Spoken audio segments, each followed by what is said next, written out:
안녕하세요. 이번 시간에는 상수 1주차 중에서 문학 함께 학습해 보도록 합시다. 우리 상수 1주에서 학습해야 할 학습 목표는 뭐냐면 긍정적 상황인식, 부정적 상황인식이에요. 그래서 시를 보면 화자가 생각하기에 그러니까 화자 입장에서 상황은 어떻고 정서는 어떻고 태도는 어떻고 그로 인해서 주제는 뭐다라는 것을 파악하는 게 우리가 시를 분석하는 방법인데요. 시를 해석하는 방법이죠. 거기에서 가장 중요한 게 화자가 이 상황을 부정적으로 보고 있냐 긍정적으로 보고 있냐 이것이 기초가 되는 거예요. 그래서 그 상황을 파악해보는 학습을 하는데요.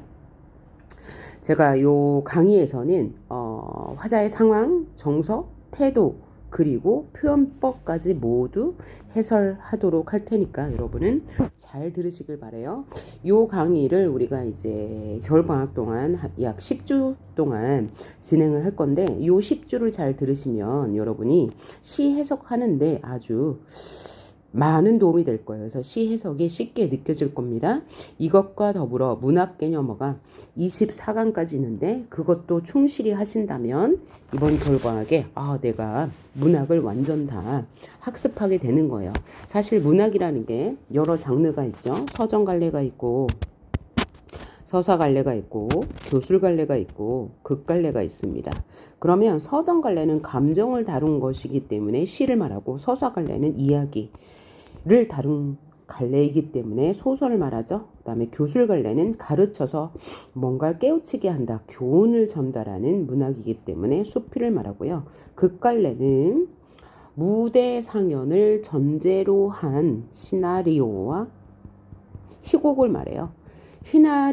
시나리오와 희곡은 사실 비중이 많지 않죠. 그 다음에 수필은 시 소설보다는 비중이 적죠. 그리고 시나리오 희곡보다는 비중이 좀 있지만 이 수필이라는 것은 필자 쓰는 사람이 즉 주인공이기 때문에 그 필자의 경험과 깨달음이 교훈이 되는 거죠. 그 두 개만 파악하면 되기 때문에 그닥 어렵지 않습니다. 소설과 시가 가장 어려운데 소설은 90%가 내용 파악이에요. 그래서 시보다는 조금 쉽게 느껴지겠지만 내용이 좀 기니까 그죠? 시간은 더 걸릴 수 있습니다. 그래서 여러분들이 가장 어려워하는 것이 바로 시문학인데 이 문학은 짧지만 해석이 어려워요. 그래서 이번 겨울방학에는 이 시 해석을 완전히 마스터한다라는 그런 다짐을 가지고 공부를 했으면 좋겠습니다. 그래서 이 상수교재 10주까지 나갈 예정인데요. 이 상수교재 10주를 나가는 동안 여러분이 시 해석을 완벽하게 하시고 소설도 일부 나갈 거예요. 이런 다짐을 가지고 시작해 보도록 하겠습니다. 우리 수업 시간에 긍정적 상황에 대해서 봤고요. 이제 부정적 상황 인식에 대해서 학습해 볼 건데 첫 번째는 이상향이 부재할 때, 두 번째는 사람이 부재할 때, 세 번째는 종교적 경지에 이루고 싶은데 그 종교적 경지에 이르지 못했을 때, 그 다음에 고향이 부재할 때 이렇게 네 가지 파트로 나누어서 공부를 하고요. 그 다음에 성찰의 시를 다뤄보도록 할 거예요. 성찰이라는 것은 자신을 되돌아본다는 얘기인데 우리는 대부분 현실이 만족스럽지 않을 때 자신을 성찰하게 되죠.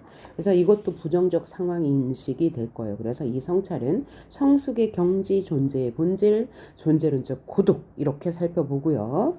그 다음에 사회사에 대해서 부정적인 상황 인식 어떻게 하냐? 첫째 뭐라고요? 일제강점기, 두 번째 개인의 가난, 세 번째 6.25 전쟁, 그 다음에 네 번째 산업화 시대, 그 다음 독재 시대 이렇게 나눠서 살펴보도록 할 거예요. 자, 그러면 시작해 봅시다.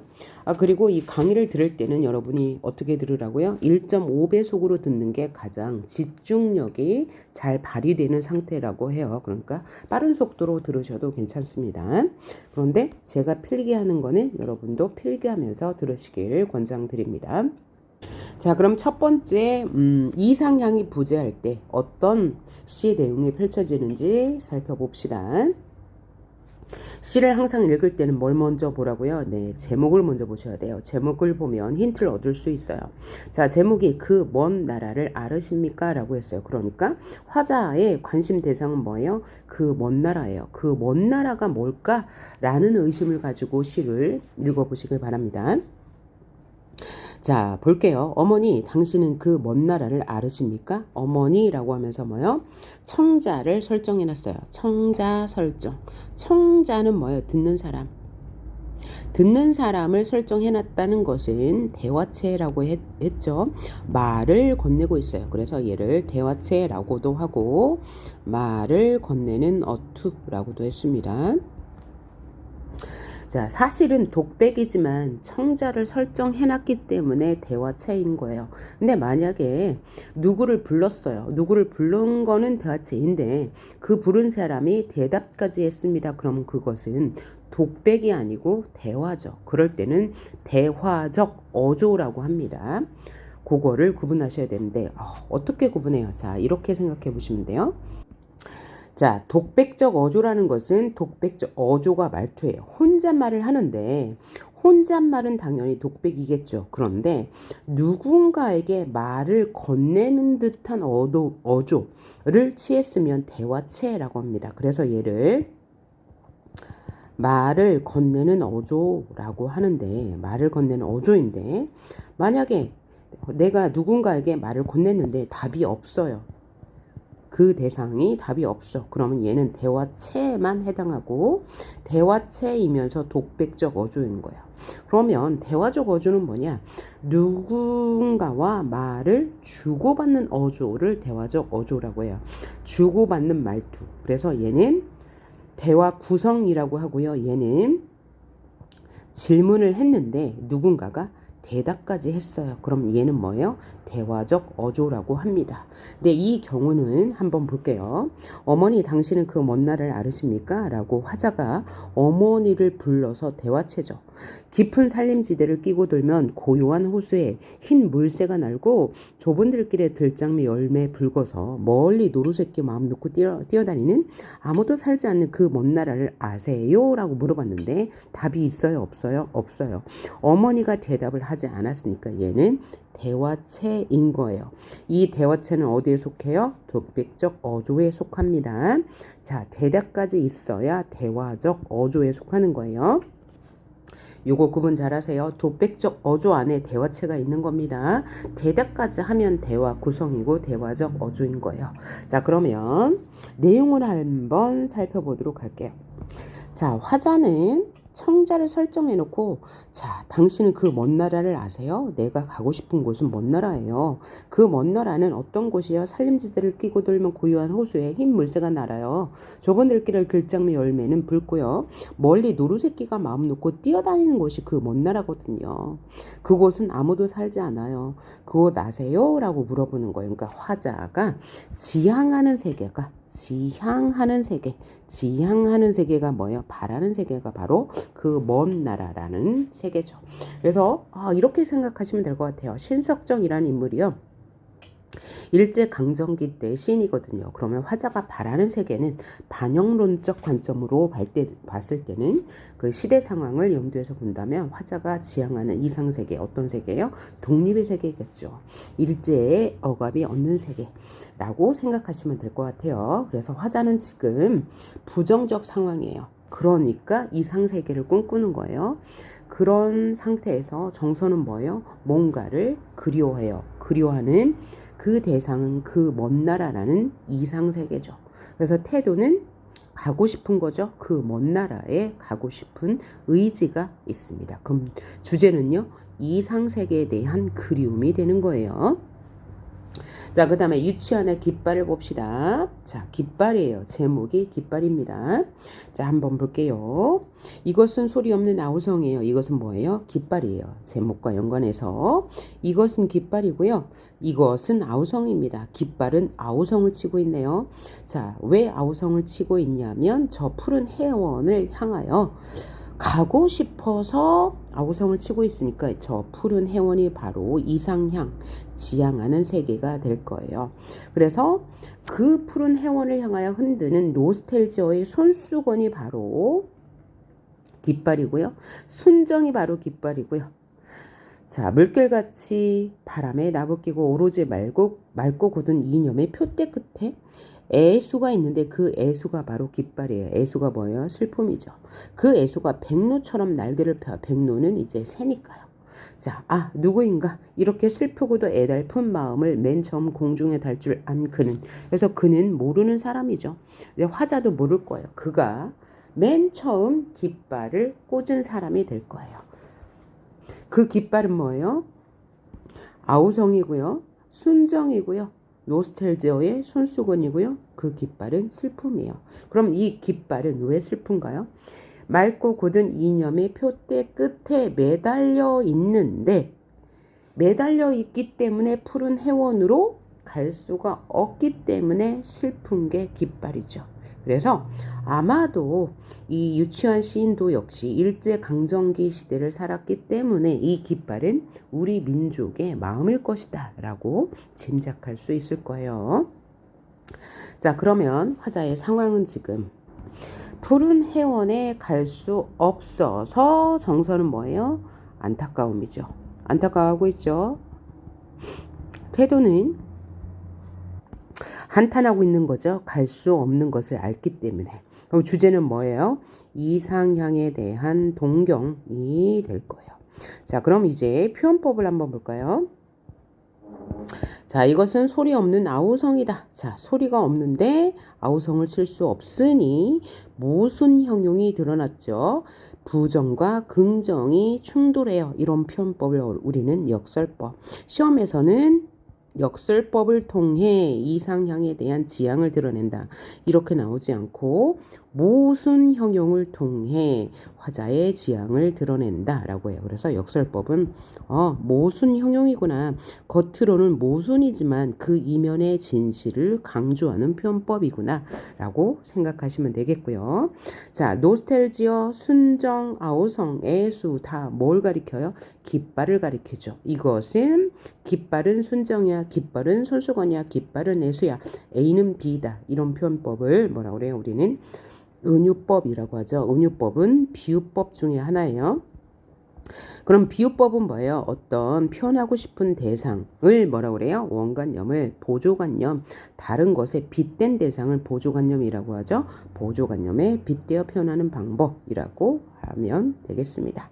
자, 표현법은 요 정도면 나왔네요.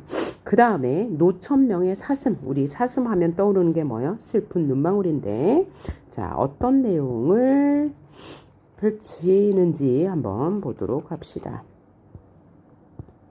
모가지가 길어서 슬픈 짐승이여. 슬프대요.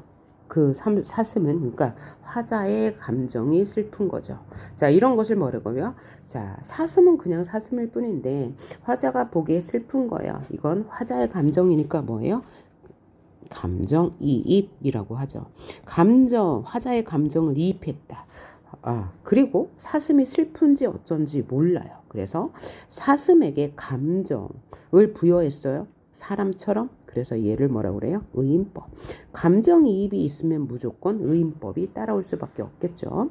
모가지가 길어서 슬픈 짐승이 언제나 점잖은 편 말이었구나. 사슴은 말이 없대요.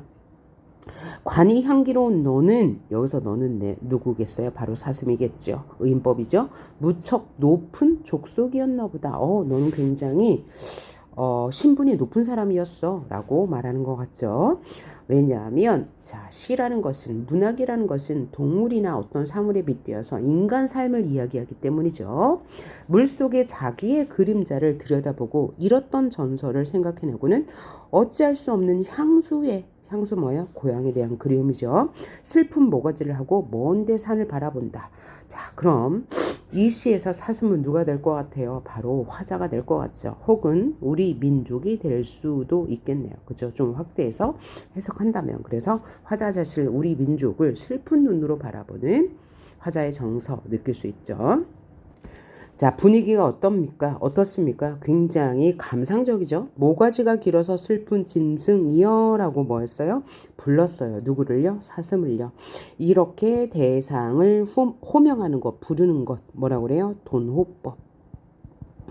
그리고 영탄법이 쓰였습니다. 영탄법은 뭐냐면 감정을 드러내는 거예요. 느낌표를 찍을 수 있다면 영탄법이 있는 거죠. 감정을 드러내요. 자, 사슴은 모가지가 길어서 슬프다. 우리 조금 더 깊이 생각해 보면 모가지가 길다는 것은 이상이 높다라고 생각할 수도 있을 것 같아요. 자, 모가지가 길어서 슬픈 짐승이여 언제나 점잖은 편 너는 말이 없구나. 의인법. 관이 향기로운 너는 관이 뭐예요? 뿌리라고 생각합시다. 뿌리 향기롭다. 뿌리라는 것은 시각적 심상인데 향기롭다라는 것은 후각적 심상이죠. 그래서 이런 표현법을 뭐라고 그래요? 자, 대상은 하나예요. 그러니까 표현하고 싶은 건 하나인데 감각은 두 개죠. 이런 걸 뭐라고 그래요? 감각의 전이 혹은 공감각적 심상이라고 하죠. 뭘 표현하고 싶었어요? 뿔. 사슴의 뿔을 표현하고 싶었는데 그 뿔이 뭐라고 그랬어요? 향기롭다고 했어요. 표현하고 싶은 건 하나인데 감각은 두 개야. 그래서 감각의 전이 무엇으로 전이한 거예요? 바꿔준 거예요. 시각을 후각으로. 그래서 시각의 후각화라고 해요. 자, 너는 무척 높은 족속이었나 봐. 굉장히 너는 고고하구나. 물속에 자기의 그림자를 들여다보고 잃었던 전설을 생각해 내고는 어쩔 수 없는 향수, 고향에 대한 그리움 때문에 슬픈 모가지를 하고 먼데 산을 바라보는 너 굉장히 슬프구나. 그래서 아마 사슴은 자신을 객관화한 것이라고 볼 수 있을 거예요. 사슴을 통해서 자신의 삶을 성찰해보는 시죠. 자, 그래서 화자는 사슴을 통해서 자신의 삶을 성찰하고 있고요. 정서는 관조적입니다. 관조적이라는 말이 뭐냐면 대상을 객관화해서 본다는 얘기예요. 객관화하여 대상을 바라봐요. 자, 대상을 객관화하여서 본다는 얘기는 자신의 감정을 절제한다는 얘기죠. 만약에 이 사슴 자체를 화자라고 보았다면 훨씬 더 감정을 막 드러냈을 건데, 자, 자신을 객관화해서 사슴이라고 표현하면서 조금 더 절제된 언어를 사용하죠. 이런 태도를 우리는 관조적 태도 혹은 관조적 정서라고 합니다. 그러면서 감정을 약간은 드러내요. 그래서 감상적이고 관조적인 시다라고 할 수 있는 거예요. 따라서 주제는 사슴을 통해서 본 삶의 고독이죠. 좀씩 어렵죠? 최대한 이해해 보려고 노력하면서 강의를 들으시길 바랍니다. 자, 그래서 하나하나의 시를 다 해석하는 게 저도 힘들고 여러분들도 쉽진 않을 거예요. 하지만 시를 좀 쉽게 해석하기 위한 과정이니까 충실하게 들어주시길 바라며 다음은 자, 그래서 이번 강의에서 부재 이상향에 대해서 시 3편을 해석했는데 벌써 18분이 되어서요. 다음 강의에서 이어가도록 하겠습니다. 여러분 충실히 듣기를 간절히 바랍니다. 다음 강의에서 뵐게요.